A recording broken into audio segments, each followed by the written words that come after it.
안녕하십니까. 저는 백석대학교 기독교학부 최태연 교수입니다. 아, 우리 지금 바이러스 상황 때문에 이렇게 온라인으로 강의를 시작하게 되었습니다.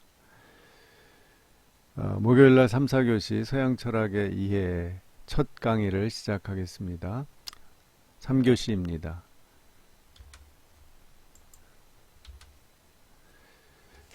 이 서양철학의 이해는 심화교양에 해당하는 과목으로서 2학점 2시간 수업입니다. 이론 수업으로서 실습은 없고요. 이수 제한이 없고 모든 학부 학생들이 전 학년 학생들이 수강할 수 있습니다.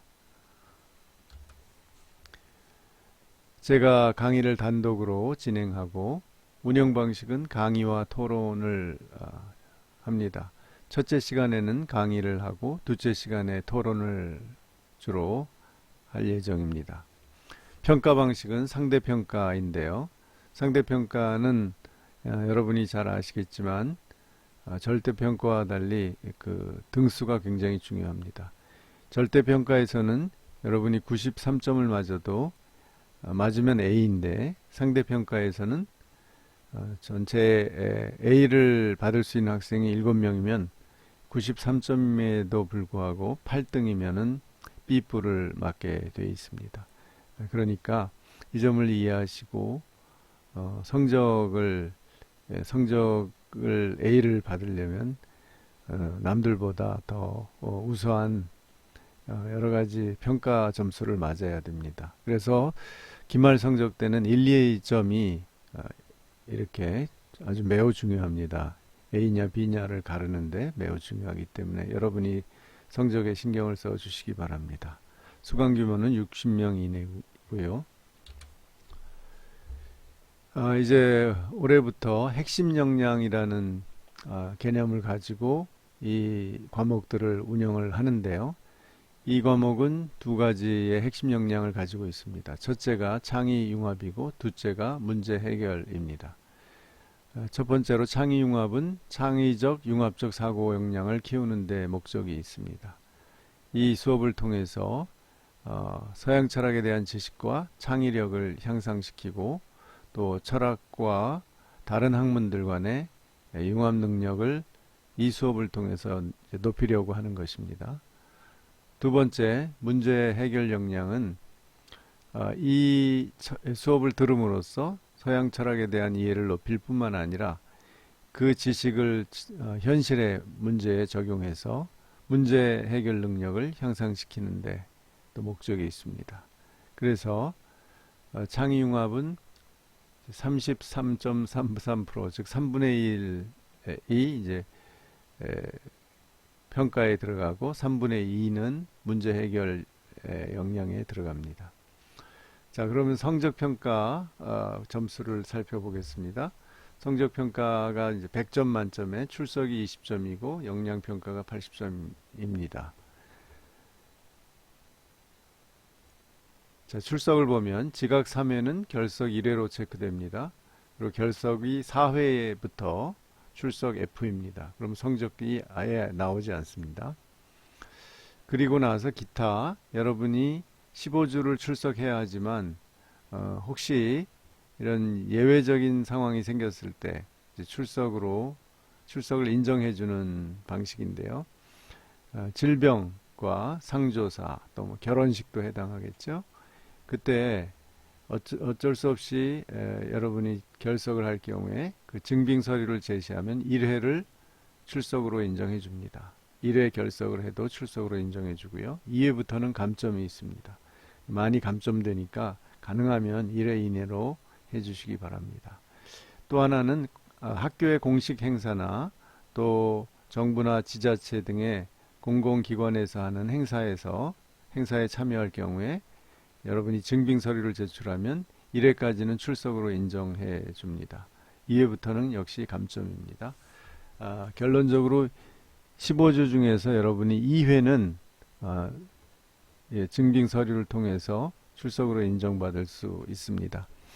제가 바라기는 여러분이 저처럼 15주 모두 다 출석해서 성실하게 수업을 빠지지 않고 공부했으면 좋겠습니다.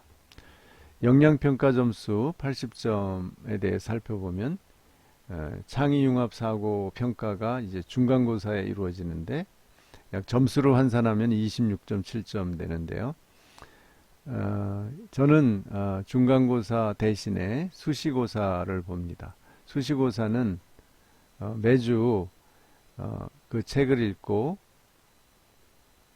제가 내는 질문에 대해서 주제에 대해서 여러분이 책을 읽고 그것을 논술 형식으로 A4 일매로 쓰는 겁니다. 그러면 그것을 이제 제출을 하면은 모아서 그것을 수시 평가 점수로 점수를 매깁니다. 그러니까 이제 중간고사는 보지 않습니다. 매주에 내는 수시 과제로 수시 점수를 이 창의융합 사고 점수를 냅니다. 문제 해결은 53.3점인데 기말고사 때 논술 시험을 통해서 평가를 합니다. 그래서 총 합쳐서 80점이 되겠습니다. 이 수업의 목표는 이 수업이 이제 여러분을 통해서 대부분의 학생이 철학을 접하게 되는데 여러분은 철학을 좀 낯설어하는 경향이 많이 있죠. 그래서 추상적이고 어려운 학문이라고 생각을 대다수의 학생들이 할 겁니다. 그러나 그렇지 않다는 것을 보여주고자 합니다. 다시 말해서 철학이 우리의 삶과 또 우리가 살아가는 역사와는 동떨어진 그런 사변, 추상적인 그냥 생각이 아니라 우리 현실에 필요해서 철학이 나왔다는 것. 그리고 이 철학의 이론들은 끊임없이 현실에 영향을 주고 있다는 것을 가르치는데 이 수업의 목표가 있습니다. 우리가 이 철학 과거의 플라톤부터 근대 헤겔 또 마르크스 등등의 이런 철학자들을 봐도 또 실존 철학이나 오늘날의 포스트 모더니즘을 봐도 현실에 영향을 많이 주고 있는 것을 알게 됩니다. 따라서 철학이 이 현실 세계와 상관없는 추상적인 또는 사변적인 이야기가 아니다라는 것을 보여주는데 이 수업의 목표가 있습니다. 교과목 개요는 조금 더 이제 수업을 자세히 내용을 설명하는 건데요. 읽겠습니다. 이 수업은 철학자의 사상과 역사적 현실이 항상 씨줄 날줄처럼 얽혀 있음을 밝힘으로써 철학 초보자에게 서양 철학을 이해시키는 데 중점이 있다. 이를 위해 12개의 철학 주제가 어떻게 당대의 역사 현실과 만나고 있으며 후대에 어떤 영향을 주었는지를 매주 탐구한다. 그 12주의 내용을 보면요. 플라톤의 이상국과 아리스토텔레스의 이상과 꿈, 로마 제국을 지탱한 스토아와 에피쿠로스 철학, 아리스토텔레스를 수용하여 기독교 교리를 설명한 토마스 아퀴나스, 그 다음에 17세기 이성과 주체의 시대를 연 데카르트, 자유와 평등의 프랑스 혁명의 정신적 지주, 계몽주의, 19세기 자본주의를 뒤집은 마르크스, 자본주의의 날개를 달아준 공리주의, 절대 정신이 자유로운 국가를 만들어간다고 믿은 헤겔, 또 히틀러에게 이용당한 초인의 철학자 니체, 검증되지 않으면 모두가 무의미하다는 논리 실증주의, 삶의 의미는 개인의 자유와 결단을 통해서만 얻어진다는 실존주의가 그 주제들이다. 이런 내용을 이제 공부하게 됩니다. 그래서 이 수업은 학생들이 이 주제를 첫 번째 시간에 강의를 들은 후에 두 번째 시간에는 자기 입장에서 비판적으로 생각을 할 수 있는 기회를 갖도록 소그룹으로 토의할 시간을 30분을 제공합니다. 기대되는 학습 효과는 서양 철학의 중요한 이론과 개념 학습 및 이해입니다. 무엇보다도 서양 철학이 하나의 이론이 아니기 때문에 고대로부터 현대까지 어떻게 전개되었는지를 중요한 철학자들을 살펴보면서 그 개념과 이론을 이해하는 것이 중요합니다. 그리고 역사적 배경도 이해를 같이 하는 거죠. 두 번째로 분석적이고 종합적인 사고 및 발표 능력을 함양합니다. 이 철학을 이해하면서 논리적으로 사고하는 법과 또 어떻게 하나하나의 논리가 모여서 종합적인 사고를 할 수 있는지를 배우게 됩니다. 세 번째, 합리성과 비합리성이 공존하는 현대사회에 대응하는 삶의 지혜를 함양한다. 이 철학이 합리성을 주로 사용하지만 사실 철학에는 비합리적인 또는 초이성적인 내용들도 들어 있습니다. 예를 들면 플라톤의 이데아라든지 또 중세 철학이라든지 중세 철학에서 이제 중요한 존재 원리인 신이라든지 또 현대의 실존주의나 포스트 모더니즘은 인간이 가진 그런 내면적인 비합리적인 세계를 굉장히 중요하게 생각을 합니다. 이런 면이 바로 우리 삶에 있는 거죠, 함께.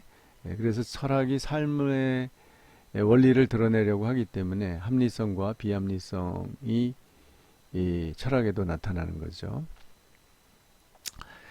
자, 다음으로 가겠습니다. 교재는 안광복 씨의 철학 역사를 만나다 개정판입니다. 이 책이 매우 쉽게 쓰여져 있어서 아주 깊이는 그렇게 깊지 않지만 여러분들이 읽고 이해하기에는 아주 쉬운 좋은 책입니다. 이제 더 깊은 내용은 강의 시간에 보충을 하도록 하겠습니다. 부교재는 참고로 적었는데 데릭 존스턴의 철학지도 그리기 18명의 대표 철학자들과의 만남. 이 책은 여러분이 꼭 사실 필요가 없고 다만 참고로 조금 더 자세하게 서양 철학자들을 이해하기 위해서는 참고하시라는 뜻입니다. 자, 15주 동안의 학습 주제 및 활동을 보면 오늘 첫째 시간에는 강의 소개 및 이제 두 번째 4교시에 철학은 왜 할까라는 특강을 하겠습니다. 2주차에는 교재 1과에 스파르타여 타락한 아테네를 구원하라 플라톤의 이상국가에 대해서 합니다. 3주차에는 교재 2과에 그리스 웰빙족의 이상과 꿈 아리스토텔레스의 철학에 대해서 공부합니다. 4주차는 로마 제국을 지탱한 국가철학의 힘 스토아 철학에서 3과의 내용입니다. 여기에 함께 로마 시대의 중요한 철학이었던 에피쿠로스 학파, 쾌락주의에 대해서도 같이 공부를 합니다. 5주차에는 아리스토텔레스 쇼크, 암흑 시대를 흔들다. 중세의 대표적인 철학자인 토마스 아퀴나스에 대해서 교재 8과를 중심으로 강의를 합니다. 6주차에는 17세기로 넘어가서 이제 근대로 들어가는 거죠.